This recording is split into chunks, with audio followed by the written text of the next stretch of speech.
Hey everybody, it's JD here again. If you're one of my subscribers, you're probably wondering, what the hell is this? I didn't sign up for this. And if you aren't one of my subscribers, you're probably thinking, this guy has subscribers? Well, yeah, kinda, but don't worry, I didn't actually earn any of them. And if you are a subscriber, you're right, you didn't sign up for this. So feel free to click unsubscribe immediately, close the video, never come back, curse my name forever, if you're worried about seeing anything else like this pop up in the future. Not to say I can promise you that anything else like this will pop up in the future. Do try to contain your disappointment.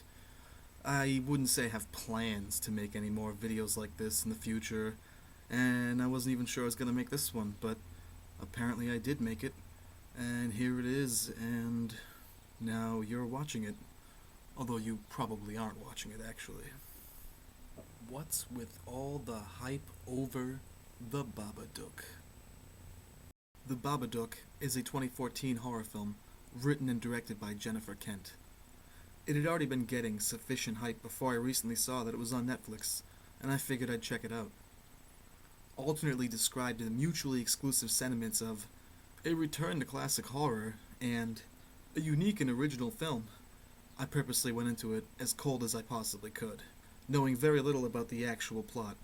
What I did know basically amounted to there was some kind of monster terrorizing some kind of family.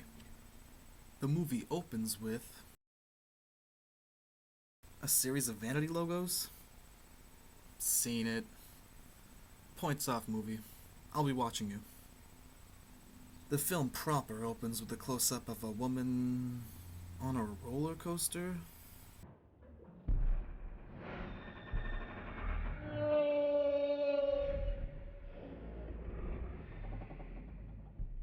This would be our main character, Amelia Vanek.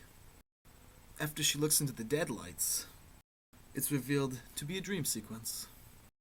She's awoken by her son Samuel, who had a nightmare. She reads him some version of the Three Little Pigs, and it's here we learn that her son is a little different, maybe? Eh? I'll kill the monster when it comes. I'll smash its head in.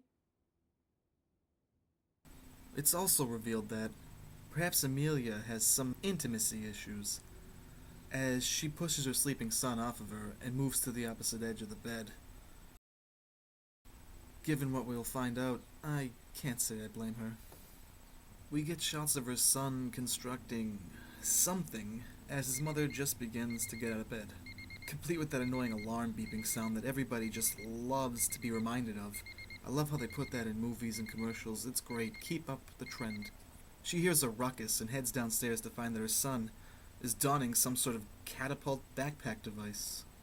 Despite Amelia's protests, he fires the catapult off inside the house, and he breaks a friggin' window in the process. Nice going, kid. See what I mean about understanding those intimacy issues a little bit? I know he's only supposed to be 6 years old or so, but he had to have known he was facing a window, he had to have seen it directly in front of him, and if he assumed this thing could kill a monster, wouldn't he think it would break a window? But with the window monster now well and subdued, we move on to Amelia, getting him ready for school? Le Sabre Danza Gay? Hogwarts Academy? We do find out that Samuel has a fondness for magic, or prestidigitation, if you will, as well as a fascination with monsters, and we could rightly infer the killing thereof. This whole magic thing, I assumed was going to have a payoff at some point in the movie, but it really doesn't.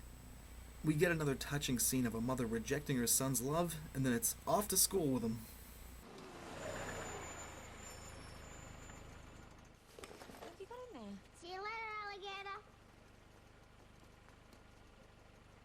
After this thorough investigation of an obviously dangerous child's suspicious-looking backpack, Amelia heads to her job at a nursing home, or otherwise elder care facility. Yeah. Here we're introduced to an extremely minor character, the excessively creepy Robbie, a co-worker at the nursing home. Come to think of it, basically every character in this movie is an extremely minor one. Just listen to this guy's voice. Ah, just where a woman should be, in the kitchen. Do you want a cuppa? It's a few years before you end up there, isn't it? And the way he looks at her, ugh, creepy. Amelia's creepy boss lady informs her that Samuel's school is on the phone. This nursing home has a thing for creeps, I guess. I don't know. Apparently, Amelia's extensive and exhaustive search of his backpack proved futile. As it turns out, Samuel still somehow managed to smuggle a homemade crossbow into the school. Now, they better not go and blame Amelia for this. She did all she could. After an argument with what I presume is Samuel's teacher and the school's administrator, Amelia decides to withdraw her son from the school. Because his behavioral problems are obviously their fault. Or something? She has a rather strange moment with the administrator at the end of the scene. It's very unfair. We're only trying to help the boy. Please, stop calling him the boy. His name is Samuel. Especially considering how cold she's been to the boy thus far. We get an entirely integral scene of them at a grocery store, which definitely in no way exists merely to serve as exposition. Not at all whatsoever. Apparently, the opening theme park scene was actually a car crash that took place while Amelia was in labor with Samuel, which killed Amelia's husband Oscar. Amelia takes Samuel to a park to visit with who I think is her sister Claire.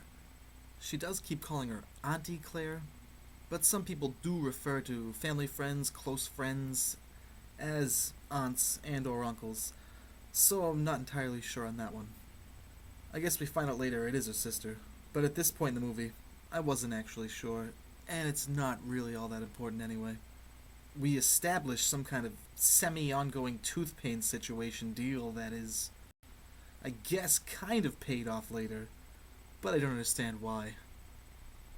Okay, I'm sure it likely has something to do with some sort of symbolic manifestation of holding on to grief and how it can grow and infect you like a diseased, decayed tooth until you ultimately remove it from yourself, or else it kills you. That or it's just some pointless thing to eat up a few seconds of screen time and make people go, ooh, it really makes you think, doesn't it? No, it doesn't.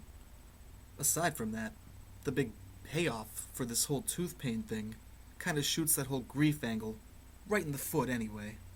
But we'll get to that. After more lovely and completely apropos sentiment from the clearly stable young boy, Mom!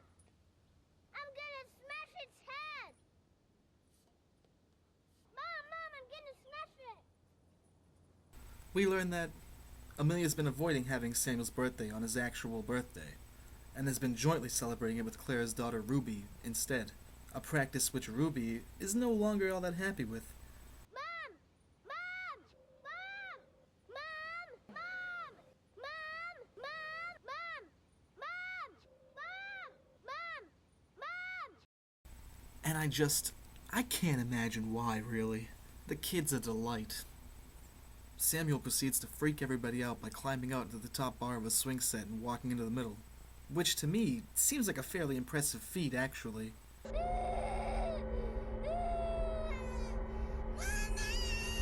I still have no idea why people don't tend to like this kid, though. We're introduced to the completely necessary Mrs. Roach, who absolutely serves a function in this movie.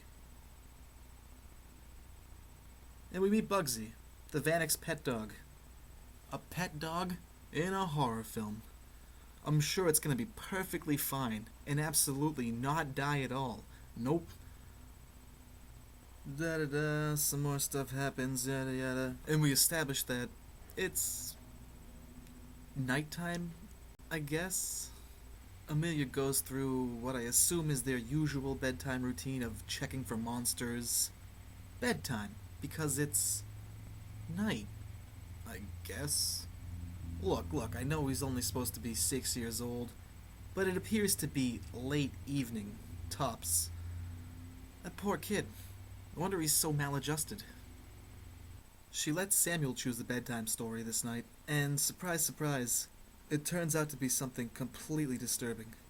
Never would have seen it coming from this kid.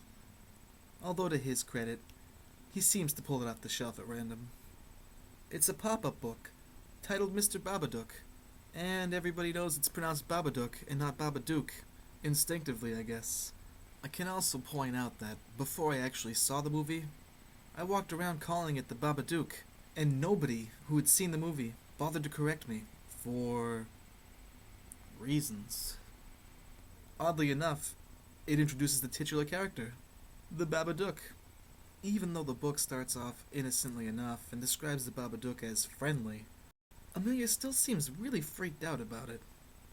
Of course, a mysterious, unexplained book will do that to a person. What the hell?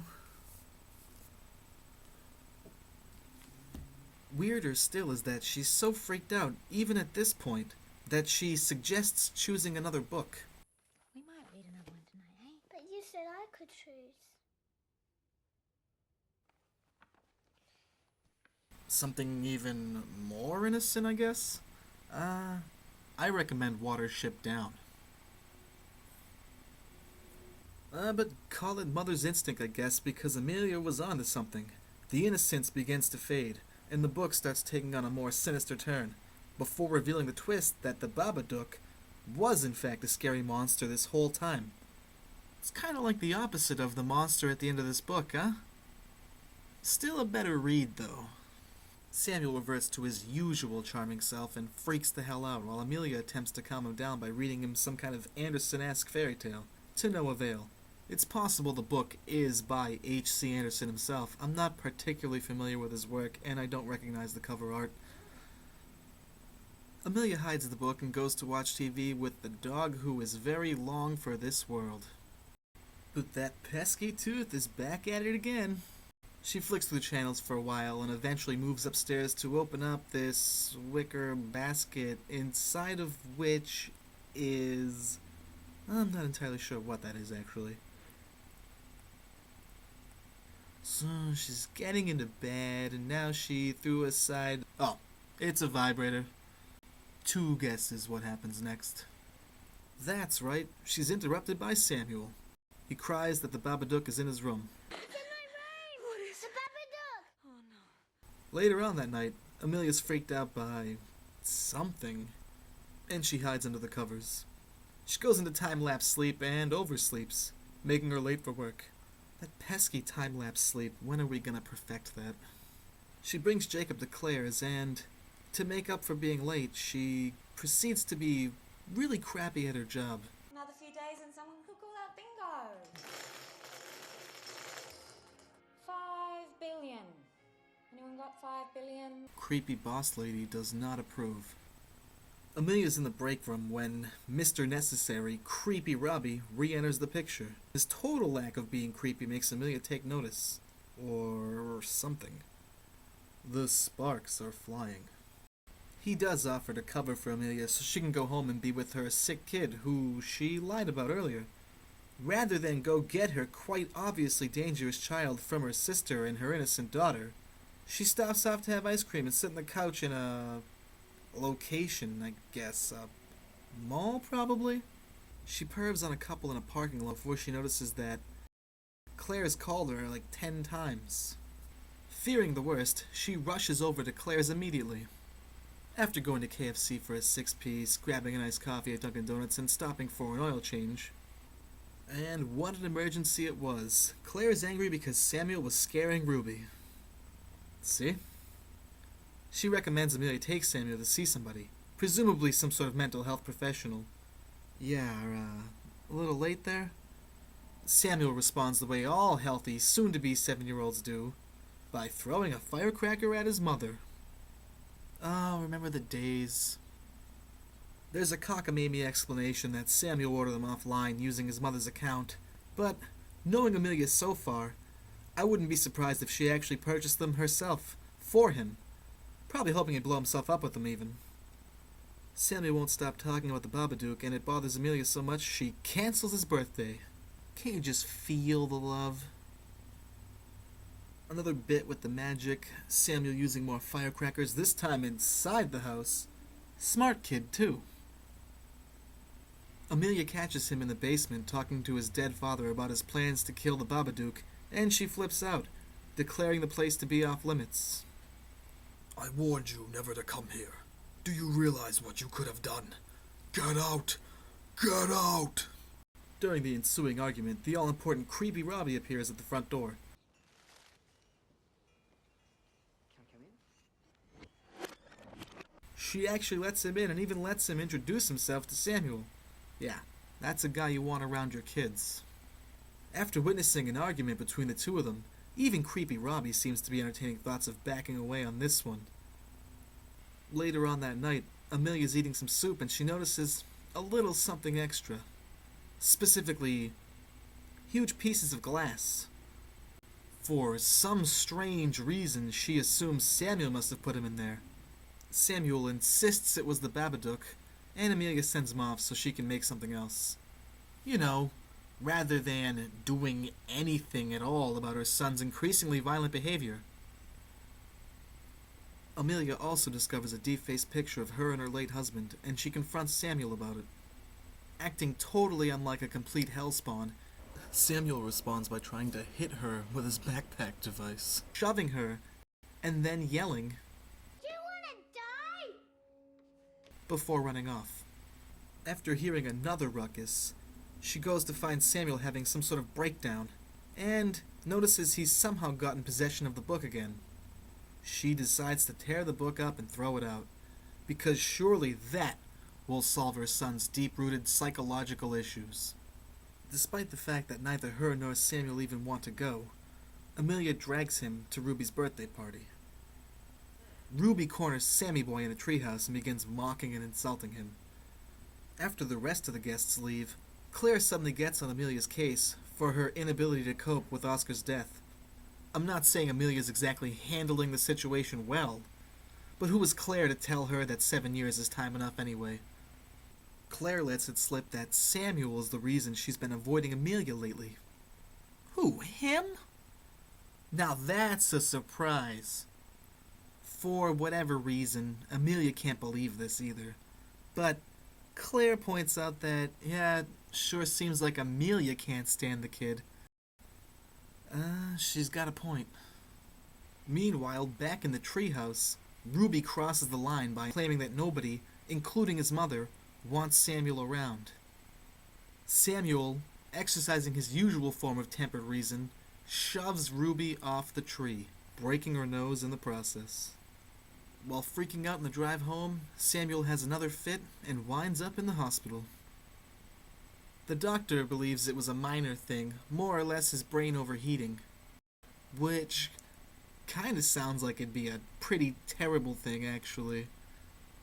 Amelia begs the doctor for some medication for Samuel while they wait for a psychiatric appointment, and seeing her quite obvious need, the doctor obliges, giving her some sedatives to help Samuel sleep. For some reason, I like this doctor. Seems like a really nice guy. The next morning, Amelia wakes up to get that whole phantom knocking routine. When she answers the second, more insistent bout of knocking, she finds the book has appeared at her doorstep. Taking it inside to read it, she discovers it contains different passages, and images of Amelia murdering Bugsy and Samuel before finally killing herself. Rather than saving this book for evidence purposes, she decides to burn it. During a phone conversation, Claire gives Amelia the novel idea of going to the police with her story. Yeah, about that. Immediately after this, Amelia gets a call from the Babadook, and then it's off to the station. For whatever reason, the police don't seem to buy Amelia's book-burning story, and they appear to be fairly dismissive and incompetent overall, actually. And I'm not saying this isn't believable or anything. Amelia notices a familiar-looking getup hanging on a coat hook and realizes that the police must be in league with the Babadook. Seeing as they have a clearly distraught woman in their station who came to report a threat to her and her child's life, which she's definitely taken seriously enough to be quite obviously terrified, the police do the right thing and let her leave without taking down a single stitch of information. like real cops would definitely do. Because everybody knows that nobody who was ever fearing for their life would act erratically or irrationally or anything like that. Back at home, Amelia notices a nest of cockroaches living behind her fridge. Ugh. While cleaning up the place, she's visited by two agents from the Department of Community Services, apparently checking in on Samuel since his withdrawal from school. During this visit, it's revealed that there is no hole behind the fridge.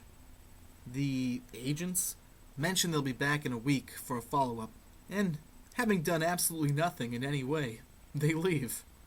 Every character in this movie definitely has a point.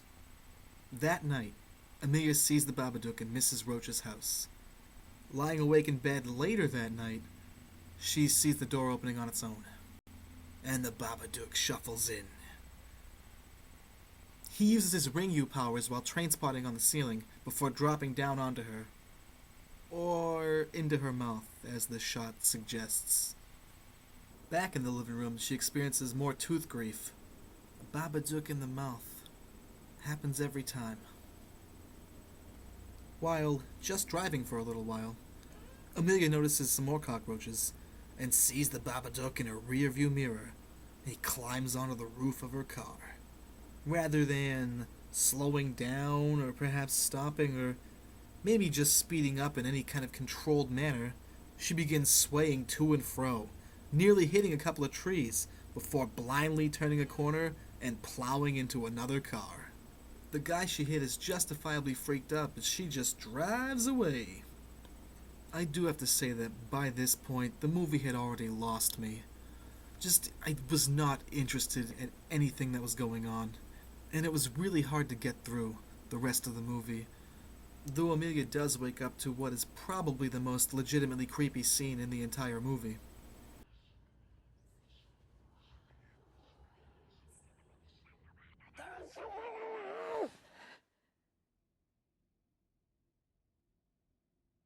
She catches Samuel on the phone with Mrs. Roach and totally flips, grabbing a knife out of the drawer and cutting the phone line.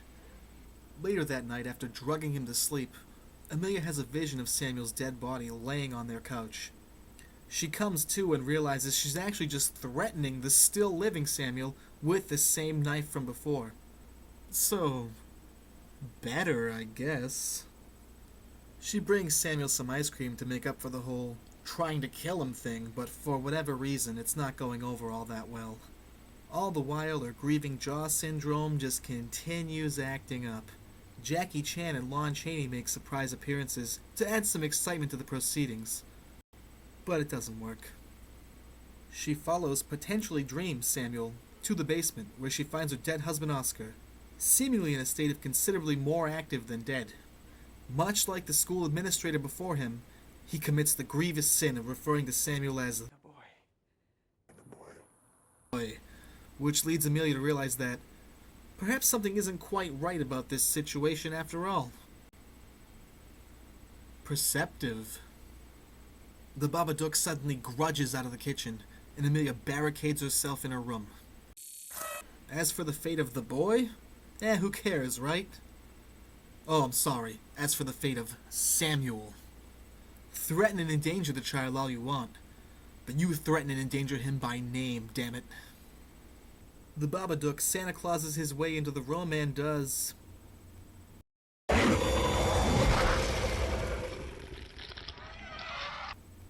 something.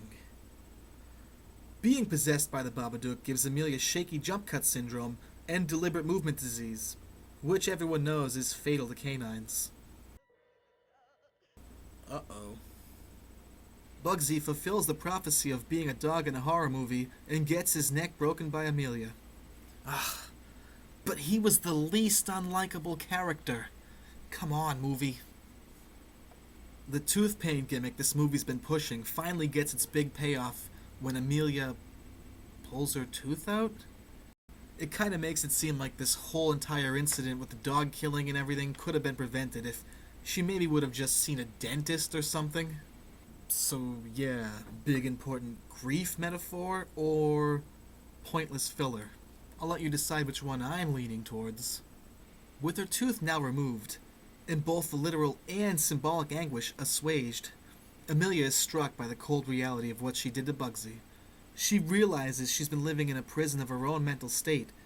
She resolves to move forward by dealing with her feelings of loss and sorrow in a healthy fashion, perhaps seeking psychiatric help of her own to help her learn coping skills, and to discover better ways to empathize with her troubled, but obviously very bright child, using the shared experiences of coming to terms with their difficulties to grow both as individuals and grow close to each other as mother and son.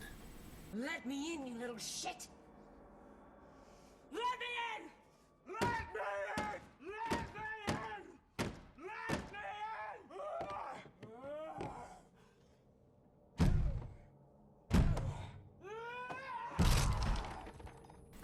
Let the healing begin. You don't know how many times I wished it was you, not him, that died.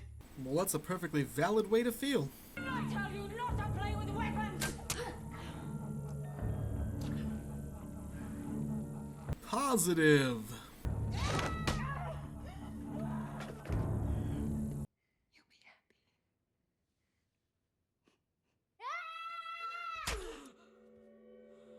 I believe we've reached a breakthrough. I'm afraid we'll have to save that for our next session.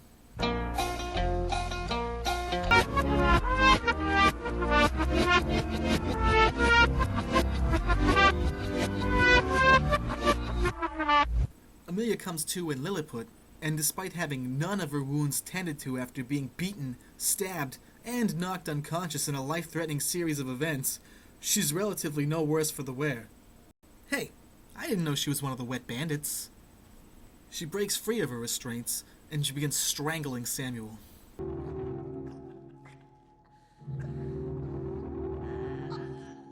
First sensible thing anybody's done in this movie.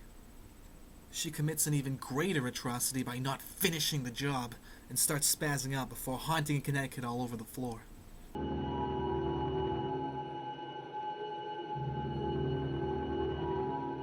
It appears she is now free from the clutches of possession, and all it took was the horrible love of a demented child. But it turns out you can't get rid of the Babadook, and Samuel is pulled up the stairs and tossed against the wall by an invisible force. Way to go, invisible force. Amelia is again confronted by her late husband, and is forced to re-experience the events of their car accident, including his graphic death. After breaking down, Amelia goes all Roger Pennywise on Elm Street Cobb on the Babadook. You are nothing. You're nothing! This is my house! You're trespassing in my house! Which evidently forces it into submission. Angry at this turn of events, the Babadook shines its deadlights at Amelia before throwing a tantrum and whining, while retreating into the basement.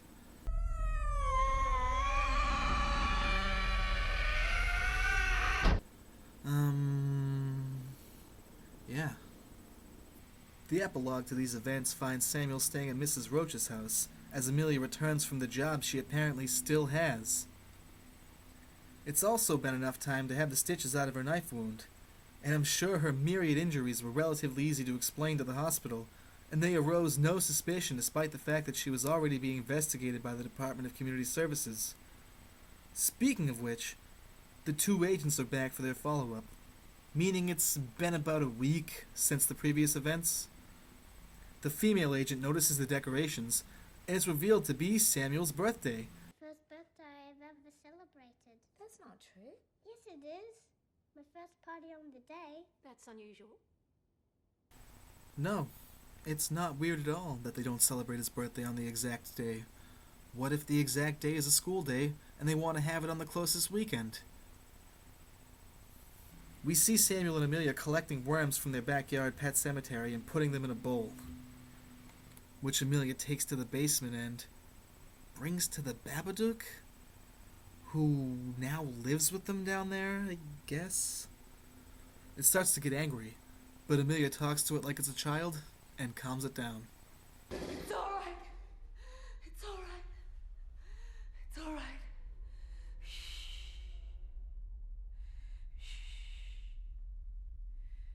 The Babadook force pulls the bowl and begins eating the worms. I suppose the whole magic bit gets what I could generously describe as a payoff when Samuel makes a dove appear on a serving tray. An impressed Amelia wishes him a happy birthday, and the movie draws to a close. And there you have it, basically. I've gotta say, I don't get the hype. I really wanted to like this movie. I went in expecting to, but it was just difficult to get through. It just didn't do it for me. It felt really long, it was boring, Samuel was annoying, Amelia sleptwalked her way through most of the movie, the rest of the characters were completely pointless. I just didn't really feel it. I wouldn't say it was a terrible movie. It was just mediocre, maybe a little bit worse than mediocre even. I honestly would never want to watch it ever again. If you like the movie, that's cool. A lot of people did.